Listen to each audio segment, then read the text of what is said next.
একেবারে আচমকা। তাও অন্য কোনো বড় শহর হলে এক কথা, আফসোস করার বিশেষ কিছুই থাকতো না। কিন্তু বদলি করলে কলকাতা থেকে এলোর, অন্ধ্রদেশে। ইংরেজ আমলে ওই নাম ছিল, এখন স্বাধীনতা পরবর্তী যুগে নাম হয়েছে এলুরু।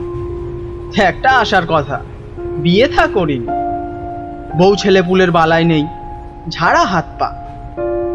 কাজেই তল্পি তল্পা বেঁধে ট্রেনে উঠে পড়লাম।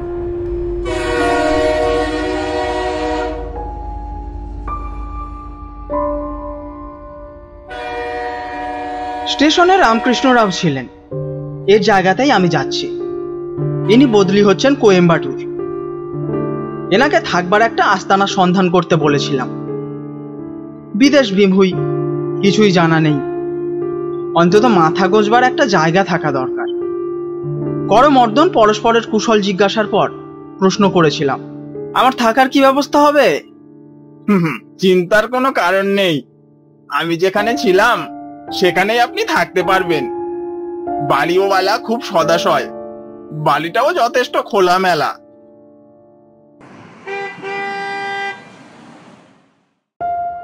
যেতে যেতে রামকৃষ্ণ বললেন, আমি এখানে একলাই থাকতাম, বদলির চাকরির জন্য স্ত্রী পুত্রকে মামার বাড়ি মাদ্রাজে রেখে দিয়েছি।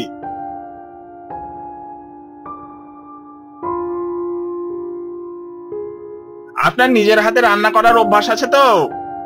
বিশেষ নেই, তবে কলকাতায় ঝিনা এলে মাঝে মাঝে নিজেকেই চালিয়ে নিতে হতো। ওই এক মুশকিল, এখানকার রান্না খেতে আপনাদের মানে বাঙালিদের হয়তো অসুবিধা হবে, সবই নারকেল তেলে রান্না কি না। আর কিছু বললাম না, অদৃষ্টে দুর্ভোগ আছে জানি।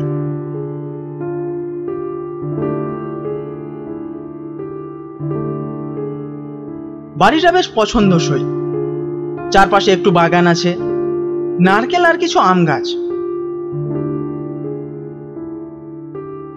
রান্না করার লোক একটা জুটে গেল, শঙ্করন।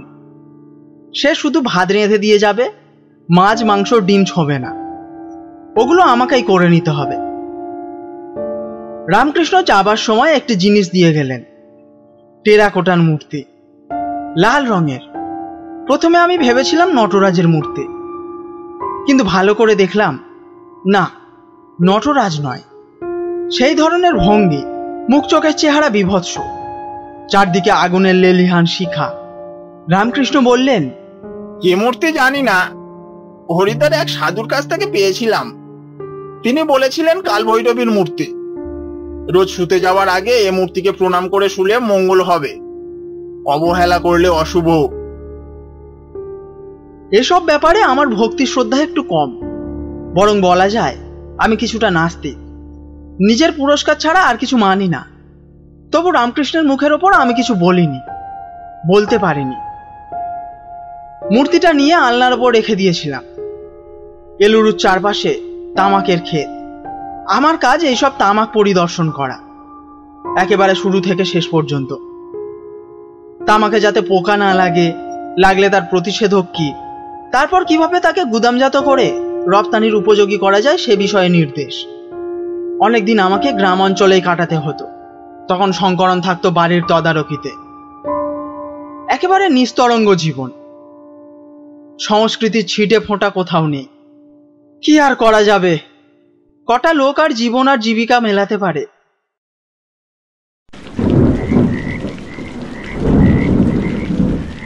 মাসখানেক পর মুশকিলে পড়লাম। শঙ্করন এলো না। এই সময় বর্ষার খুব প্রকোপ, চারদিকে ম্যালেরিয়া। দিন 15 শয্যাগত করে রাখে। নিরুপায়, নিজেকেই হাত পুড়িয়ে রান্না বান্না করতে হয়। কাজ বিশেষ নেই, রাত 8টার মধ্যে শুয়ে পড়ি। বাইরে বৃষ্টির নুপুর আর ব্যাঙের আলাপ জলসার আবহাওয়ার সৃষ্টি করেছে। শোয়া মাত্র চোখে ঘুম নেমে এলো।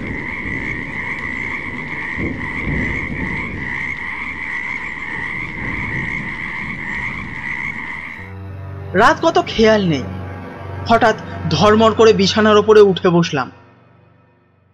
মশারিতে আগুন ধরে দাউ দাউ করে জ্বলছে। কি আশ্চর্য, কি করে এটা হলো? বেড সুইচ নেই, ঘরের আলো বন্ধ করে তবে আমি শুয়েছি, কারণ আলো থাকলে আমি ঘুমোতে পারি না। ভীষণ বিপদে পড়ে গেলাম। মশারির চারিদিক জ্বলে উঠেছে, নাইলনের মশারি, নামবার কোনো পথ নেই। আগুনের তাপ আমার শরীর ঝলসে দিচ্ছে। চেঁচাবার শক্তি পর্যন্ত হারিয়ে ফেলেছি, আর চেঁচিয়েও কোনো লাভ নেই। সবচেয়ে কাছে যে বাড়ি, সেটাও আধ মাইল দূর। বিদেশে এভাবে কি পুড়ে মরতে হবে? মরিয়া হয়ে নামবার চেষ্টা করলাম, এছাড়া উপায় নেই। একটু এগিয়ে থেমে গেলাম। সে অগ্নিশিখার পিছনে বিরাট এক মূর্তি, শুধু বিরাট নয়, বিকটও। কাল ভৈরবীর মূর্তি, দুটি চোখে অগ্নিপিণ্ড, ঠোঁটের দুপাশে আগুনের ঝলক। ভাবলাম ভুল দেখছি, চোখ দুটো ভালো করে রগড়ে নিলাম, কিন্তু না, এক দৃশ্য। কাল ভৈরবীর মূর্তি যেন জীবন্ত হয়েছে। এদিকে আগুনের উত্তাপ বাড়ছে, বিছানার ওপর বসে থাকা সম্ভব নয়। লাফিয়ে মেঝের ওপর পড়লাম, সঙ্গে সঙ্গে আগুন যেন মিলিয়ে গেল। কাল ভৈরবীর মূর্তিও উধাও। কিন্তু আর একটা আশ্চর্য কাণ্ড, একটা অদৃশ্য টানে কে যেন আমাকে আল্লাহর দিকে নিয়ে গেল। আল্লাহর কাছে গিয়ে অবাক হলাম, কাল ভৈরবীর মূর্তিটা নেই। শঙ্করন মূর্তিটা আল্লাহর ওপর একটা তাকের মধ্যে রাখত। মাঝে মাঝে লক্ষ্য করেছি সে মূর্তির সামনে হাত জোর করে দাঁড়িয়ে বিড়বিড় করে মন্ত্র পড়ছে। আমি নিজে এসব না মানলেও কারো ধর্মবিশ্বাসে বাধা দিতে চাইনি। পিছন ফিরে দেখলাম মশারির অবস্থা স্বাভাবিক, আগুনের সামান্য চিহ্নও কোথাও নেই। নিজের ওপর রাগ হলো। নিশ্চয় বিশ্রী একটা স্বপ্ন দেখেছিলাম। স্বপ্ন দেখে এতটা ভয় পাওয়া নিঃসন্দেহে ছেলে মানুষই।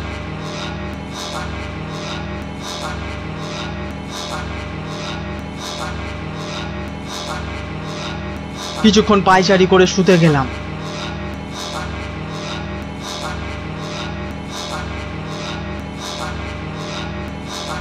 ভোরের দিকে একই কাণ্ড। এবারে কাল ভৈরবীর মূর্তি দুটির নাসানন্দ্র দিয়ে আগুনের হলকা। মশারি পুড়ছে। আগের বারের মতন লাফ দিয়ে নিচে নামতে সব স্বাভাবিক।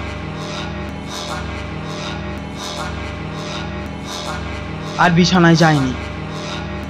আলো ফোটা পর্যন্ত বেতের চেয়ারে চুপচাপ বসে রইলাম। শেষ রাত্রের দিকে বৃষ্টি থেমে গিয়েছিল।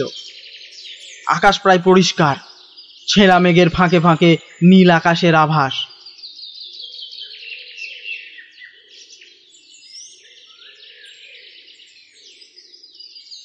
শঙ্করন এসে হাজির। জ্বর নেই, তবে চেহারা বেশ কাহিল।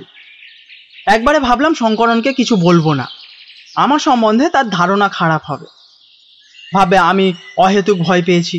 কিন্তু তাকে অন্যভাবে জিজ্ঞাসা করলাম, আচ্ছা শঙ্করন, সেই কাল ভৈরবীর মূর্তিটা কোথায় জানো? কাল ভৈরবীর মূর্তি কেন তাকের উপরে নেই? শঙ্করন ছুটে এলো ঘরের মধ্যে। তাক খালি, মূর্তি নেই। লক্ষ্য করলাম শঙ্করনের মুখ পাংশু, নিরক্ত হয়ে গেল। এদিক ওদিক খুঁজতে লাগলো। আমার ঈশ্বর বিশ্বাসের ওপর শঙ্করনের মোটেই শ্রদ্ধা ছিল না। সে আমার হালচাল দেখে হয়তো কিছুটা মালুম করেছে। মূর্তি সম্বন্ধে আমি কোনো খোঁজ রাখি না, তুমি তো দেখাশোনা করো। শঙ্করনের আমার কথার উত্তর দেবার অবকাশ নেই। সে তন্ন তন্ন করে মূর্তিটা খুঁজছে। আলনাটা সরিয়ে এসে চেঁচিয়ে উঠল, এই তো এখানে পড়ে রয়েছে। দেখলাম দুজোড়া জুতোর ফাঁকে মূর্তিটা পড়ে আছে। শঙ্করন সন্তর্পণে মূর্তিটা তুলে নিল, রুক্ষ কণ্ঠে বলল, এটা এখানে কে ফেললো? উত্তর দেওয়া প্রয়োজন মনে করলাম না, চুপ করে রইলাম। শঙ্করন মূর্তিটা কাপড় দিয়ে ভালো করে মুছে তাকে পুনঃপ্রতিষ্ঠিত করল। নতজানু হয়ে মূর্তির সামনে বসে বিড়বিড় করে মন্ত্রোচ্চারণ করল।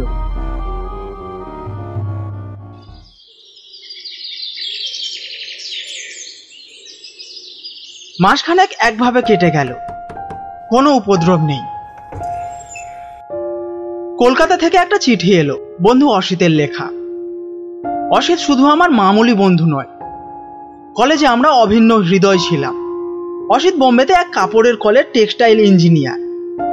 সে লিখেছে, 2 মাসের জন্য ছুটিতে কলকাতায় এসেছি, এসে ভালো লাগছে না, কারণ তুই কলকাতায় নেই। আমার খুব ইচ্ছা তোর কাছে মাসখানেক কাটিয়ে আসবো। প্রস্তাবটা খুব ভালো লাগলো। পাণ্ডব বর্জিত দেশে অসিতের মতন বন্ধু পাশে থাকলে সময়টা ভালোই কাটবে। পত্রপাঠ তাকে আসতে লিখে দিলাম।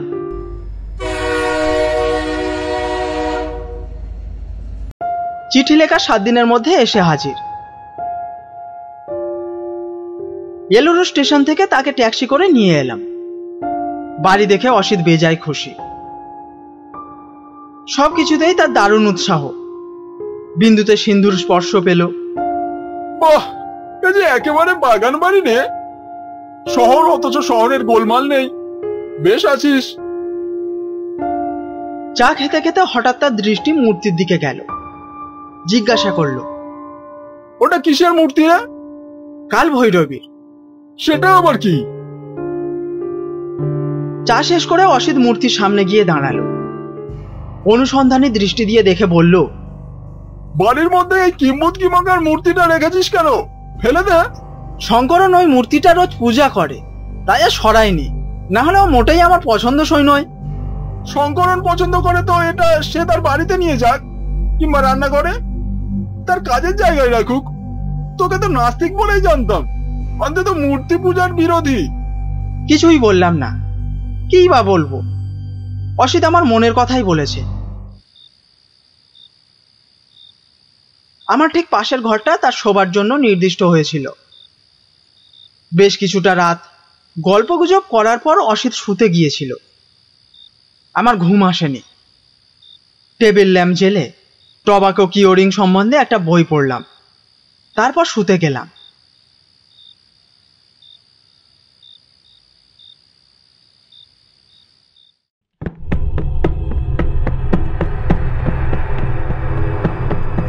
বোধহয় মাঝরাত, ঠিক খেয়াল নেই। পাশের ঘরে দুবদাব শব্দ। অনেকগুলো লোক যেন দাপাদাপি করে বেড়াচ্ছে। একবার মনে হলো ডাকাত পড়েছে। তারপর ভাবলাম, ডাকাতদের তো এই ঘরের মধ্যে দিয়েই যেতে হবে। পাশের ঘরে ঢোকবার আলাদা কোনো রাস্তা নেই। সারা ঘর জুড়ে তাণ্ডব নৃত্য চলেছে, অথচ অসিতের কোনো শব্দ নেই। তবে কি তার কোনো বিপদ ঘটল? উঠে পড়লাম। দরজার পাশে গিয়ে দেখলাম অসিত পাশের দরজাটা ভেজিয়ে দিয়েছে। হাত রাখতেই দরজাটা খুলে গেল। শব্দ চলছে, কিন্তু কাউকে দেখতে পেলাম না। শুধু অসিতের মশারিটা প্রবল বাতাসে উঠছে, অথচ আজ গুমোট। বাতাস একেবারেই নেই। অসিত, অসিত! বার কয়েক চেঁচালাম, কোনো উত্তর নেই। বাইরে ম্লান চাঁদের আলো। জানলা দিয়ে সেই আলো অসিতের বিছানার ওপর এসে পড়েছে। অস্পষ্ট অসীমের কাঠামো দেখা গেল। সে শুয়ে রয়েছে। সন্দেহ হলো ভুতুড়ে বাড়ি নয় তো। শব্দ আসছে কোথা থেকে? কিছুক্ষণ অপেক্ষা করে নিজের বিছানায় ফিরে এলাম। তারপর এক সময়ে ঘুমিয়ে পড়েছি।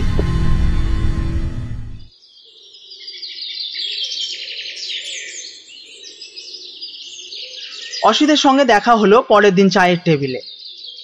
আমি কিছু বলবার আগেই অসিত বলল, না ভাই, দুবেলা মাংস আমার সহ্য হচ্ছে না, পেট গরম হয়। রাত্রে যা সব স্বপ্ন দেখি। কি স্বপ্ন দেখলি? আর বলিস কেন, কাল মাঝরাতে ধূপধাপ শব্দ, এক পাল লোক, হাতে ত্রিশূল। আমার বিছানা ঘিরে প্রলয় নাচ নেচে চলেছে। যেখানে পা ফেলছে সেখানেই আগুন জ্বলে উঠছে। আর এমন মজা, সেই আগুনের আঁচ লাগছে আমার সারা দেহে। উঠবার চেষ্টা করলাম, পারলাম না। অসিতের দিকে দেখলাম। তার চেহারা খুব ক্লান্ত আর বিধ্বস্ত মনে হলো। কাল ভৈরবীর মূর্তির কথাটা বলতে গিয়েও বললাম না। চা পান শেষ করে আমি আমার শোবার ঘরের তাকের কাছে গিয়ে চমকে উঠলাম। তাক খালি, মূর্তি নেই। সর্বনাশ! মূর্তিটা আবার গেল কোথায়? আলনা, সুটকেস, জিনিসপত্র সরিয়ে খুঁজতে আরম্ভ করলাম। মূর্তি কোথাও নেই। এই সময় শঙ্করন ঘরে ঢুকলো। উস্কো খুস্কো চুল, মলিন মুখ, উদ্ভ্রান্ত দৃষ্টি, হাতে কাল ভৈরবীর মূর্তি। স্যার, আপনারাও এখানে কাজ করে আমার পোষাবে না। কি হলো? এই মূর্তিটাকে রান্নাঘরের কোণে ময়লা ফেলার ঝুড়ির মধ্যে রেখে দিয়েছিল। আপনারা আমিষভোজী বিধর্মী, ঠাকুর দেবতা হয়তো মানেন না, কিন্তু কাল ভৈরবী একেবারে কাঁচা খেকো দেবতা। কাউকে রেহাই দেবেন না। এ মূর্তি এখান থেকে সরালো কে? কে সরালো শঙ্করন ভালো করেই জানতো। যে সরিয়েছে সে কোনো লুকোচুরি করেনি। তাই অসিতের ঘরের দিকে চোখের ইঙ্গিত করে শঙ্করন বলল, আর কে সরাবে? আপনার বন্ধু ঠাকুর দেবতা নিয়ে খেলা করতে বারণ করে দেবেন, সর্বনাশ হয়ে যাবে। ঠিক আছে, তুমি কাজ করতে যাও, অসিতকে আমি বলে দেব। শঙ্করন চলে গেল। সেদিন বিকালেও অসিতের সঙ্গে বেড়াতে বেড়াতে কথাটা বললাম। চিন্তাধারার দিক দিয়ে আমার সঙ্গে অসিতের কোনো অমিল ছিল না, দুজনের একই ধরনের বিশ্বাস। সেই কলেজের দিন থেকে একটা রাতের অভিজ্ঞতাকে আমি মোটেই আমল দিই না। সে রাতে স্বপ্নের সঙ্গে ওই কাল ভৈরবীর মূর্তির কোনো যোগাযোগ আছে আমি মনে করিনি, কিন্তু শঙ্করনের ধর্মবিশ্বাসে আঘাত হানলে সে হয়তো এ বাড়ি ছেড়ে চলে যাবে, এ বিদেশ বিভুঁয়ে আমি বিপদে পড়ব। তাই অসিতকে বললাম, অসিত, আমার একটা কথা শুনবি? বল। তুই তো আর দিন দুয়েক আছিস, এর মধ্যে কাল ভৈরবীর মূর্তি নিয়ে আর গোলমাল করিস না। অসিত কোনো উত্তর না দিয়ে অদ্ভুত এক দৃষ্টিতে আমার আপাদ মস্তক জরিপ করলো। এদেশের লোকেরা খুব ধর্মভীরু হয়, অনেকটা আমাদের দেশের লোকেদের মতন। পাথর, কুটি, গাছপালা সবকিছু তো ঈশ্বরত্ব আরোপ করে আনন্দ পায়। ওই কাল ভৈরবীর মূর্তিটাকে তুই অবহেলা তাচ্ছিল্য করলে শঙ্করন আমাকে ছেড়ে চলে যাবে, তারপর কোনো লোক আর আমার কাছে কাজ করতে আসবে না। আমার কি অসুবিধা হবে বুঝতে পারছিস? একটু চুপ করে থেকে অসিত উত্তর দিল, তোর এমন অধঃপতন হবে ভাবতে পারিনি। দরকার হলে কলকাতা থেকে লোক নিয়ে আয়, নিজের চিন্তার স্বাতন্ত্র ব্যক্তিত্ব এভাবে বিসর্জন দিস না। তুই পাগল হয়েছিস অসিত? কলকাতা থেকে কে আসবে এই পাণ্ডব বর্জিত জায়গায়? বেশি টাকার লোভ দেখিয়ে নিয়ে এলেও কিছুদিন পর পালাবে। তাছাড়া এদেশের লোক আমাকে বয়কট করবে, শঙ্করনের মারফত কথা চারদিকে ছড়িয়ে পড়বে। ঠিক আছে, তোর কথাটা শুনে রাখলাম। অসিত চাপা সুরে কথাগুলো বলল, কিন্তু তার মুখ চোখের চেহারা আমার ভালো লাগলো না। কঠিন একটা সিদ্ধান্ত নেবার সময় এইভাবে সে দাঁত দিয়ে ঠোঁট চেপে ধরে, তার কপালে অজস্র বাড়তি আঁচড় পড়ে। আর কোনো কথা হলো না, দুজনে বাড়ি ফিরে এলাম। মনে পড়ে গেল কলেজ জীবনে দুজনে 4 বাকের উদ্ধৃতি তুলে কিভাবে প্রতিপক্ষকে নস্যাৎ করার চেষ্টা করেছি। ঈশ্বর নেই বা আছে তা প্রকৃতি, এই প্রকৃতির স্বাক্ষরই আমরা দেখতে পাচ্ছি। পরের দিন মাইল 4 দূরের এক গ্রামের মধ্যে যেতে হয়েছিল। এখানে বেশ কিছু তামাকের গুদাম ছিল। কিভাবে তামাক সেই গুদামগুলোই রাখা হয়েছে দেখে আমাকে রিপোর্ট দাখিল করতে হবে। টিফিন ক্যারিয়ারে করে ভাত তরকারি নিয়ে গিয়েছিলাম, মধ্যাহ্ন ভোজনের অসুবিধা হবে না। এর সঙ্গে ব্যবসায়ীদের দেওয়া কলা আর ডাব তো ছিলই। দুপুরে খাওয়া শেষ করে একটা বেতের চেয়ারে বসে রিপোর্টটা নোট করছি। হঠাৎ পিছনে কাতর কণ্ঠ, চমকে মুখ ফিরিয়ে দেখলাম সাইকেল হাতে শঙ্করন দাঁড়িয়ে, কাগজের মতন মুখের রং, দুটি চোখ বিস্ফারিত, খুব জোরে জোরে সাইকেল ছুটিয়ে আসার জন্য রীতিমতো হাঁপাচ্ছে। ছুটে তার কাছে গেলাম। কি হয়েছে? তাড়াতাড়ি আসুন, আপনার বন্ধু খুব অসুস্থ। অসুস্থ? কি জ্বর? খবরটা দিয়ে সাইকেলে রওনা হয়ে গিয়েছে। অগত্যা লোকদের বলে আমিও সাইকেল ছুটিয়ে দিলাম। যেতে যেতে মনে হলো শঙ্করনের যে রকম ভীতি বিহুল চেহারা দেখলাম তাতে মনে হয় অসিত খুব গুরুতর অসুস্থ। অসিতের কোনো মারাত্মক ধরনের অসুখ আছে জানা ছিল না, বরং তাকে স্বাস্থ্যবান বলেই জানতাম। এখানে এসে ম্যালেরিয়ার কবলে পড়ল নাকি? দূর থেকেই দেখতে পেলাম আমার বাড়ির উঠানে লোকের ভিড়। অজানা আশঙ্কায় বুকটা কেঁপে উঠল। অসিতের খারাপ কিছু হলো না তো? আমি যেতেই একটা সম্মিলিত চাপা কলরা উঠল। একজন এসে আমার সাইকেলটা ধরল। উঠানের এক পাশে একটা ঘর পড়েছিল, ইটের দেওয়াল, টালির ছাদ। শুনেছিলাম অনেক আগে বাড়িওয়ালা যখন এ বাড়িতে থাকতো তখন ভদ্রলোকের গোটা 2 গরু ছিল। ওটা গোলঘর হিসাবেই ব্যবহৃত হতো। তারপর থেকে খালি পড়ে আছে। সেই গোহাল ঘরের সামনে জমাট ভিড়। আমাকে দেখে লোকেরা সরে যাবার রাস্তা করে দিল। একটু এগিয়ে উঁকি মেরে দেখে স্তম্ভিত হয়ে গেলাম। আমার সমস্ত শরীর ঠক ঠক করে কাঁপতে লাগলো। কোনো রকমে পাশে দাঁড়ানো লোকটির ওপর ভর দিয়ে টাল সামলালাম। চোখের সামনে নারকীয় দৃশ্য। মেঝের ওপর অসিত চিত হয়ে শুয়ে, অস্বাভাবিক যন্ত্রণায় তার 2টি চোখ আতঙ্কগ্রস্ত, সারা শরীর কুঞ্চিত। ঠিক বুকের মাঝখানে সেই কাল ভৈরবী মূর্তি। মূর্তির চারপাশে অগ্নিশিখা কাঁকড়া দ্বারা রূপ নিয়ে বুকের মাংস কুড়ে কুড়ে ফেলছে। লোকদের নিষেধ সত্ত্বেও আমি ঝাঁপিয়ে পড়লাম। সবলে কালভৈরবীর মূর্তি টেনে তোলার চেষ্টা করলাম, সফল হলাম না। নিবিড় আকর্ষণে মূর্তিটা অসিতের দেহের ওপর চেপে বসেছে। আমি আবার টেনে ফেলে দেওয়ার চেষ্টা করতেই প্রচণ্ড এক ধাক্কায় ছিটকে পড়লাম কাছে। মূর্তি যেন পথ করে করে অসিতের দেহের মধ্যে প্রবিষ্ট হলো। সম্ভবত অচেতন হয়ে পড়েছিলাম। যখন জ্ঞান ফিরে পেলাম, দেখলাম সব শেষ। অসিতের দেহ নিস্পন্দ, দুটি চোখ বিভৎসভাবে খোলা, দুপাশ দিয়ে রক্তের ধারা গড়িয়ে পড়ছে। কালভৈরবীর মূর্তিটা কোথাও নেই। অসিতের বুকের ওপর যেখানে সেটা ছিল, সেখানে রক্ত কালো হয়ে জমাট বেঁধে রয়েছে। সমবেত লোকেরা হাততালি দিয়ে নাচ গান শুরু করেছে। শঙ্করনের সাহায্যে নিজের বিছানায় এসে শুয়ে পড়লাম। অসিতের বাড়িতে টেলিগ্রাম পাঠালাম, দুর্ঘটনায় মৃত্যু। এছাড়া আর কি বলবো। শঙ্করন দারোগাকে এজাহার দেওয়ার সময় ব্যাপারটা জানতে পারলাম। শঙ্করন অসিতকে বোঝাতে গিয়েছিল কালভৈরবী জাগ্রত দেবতা, এর অবমাননা করলে অসিতের সর্বনাশ হবে। কথায় কথায় অসিত উত্তেজিত হয়ে উঠেছিল। ছুটে গিয়ে কালভৈরবীর মূর্তিটা নিয়ে উঠানের ওপর ছুঁড়ে ফেলে দিয়েছিল। তাতেও বিরত না হয়ে লাথি মেরেছিল মূর্তিটাকে। সেটা ছিটকে গোয়াল ঘরের মধ্যে গিয়ে পড়েছিল। অসিতেও গোয়াল ঘরে ঢুকেছিল। বোধহয় তার উদ্দেশ্য ছিল মূর্তিটা ভেঙে চুরমার করে দেবে। তারপরই হতভম্ব শঙ্করন অসিতের আর্তনাদ শুনতে পেয়েছিল। চোখের সামনে বিভৎস দৃশ্য দেখেছিল। কি আশ্চর্য, দারোগা সব কথাই বিশ্বাস করেছিল, লিখে নিতে দ্বিধা করেনি।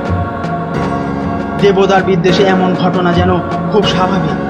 অসিতের শেষ কাজ করে বাড়ি ফিরতে ভোর হয়ে গেল।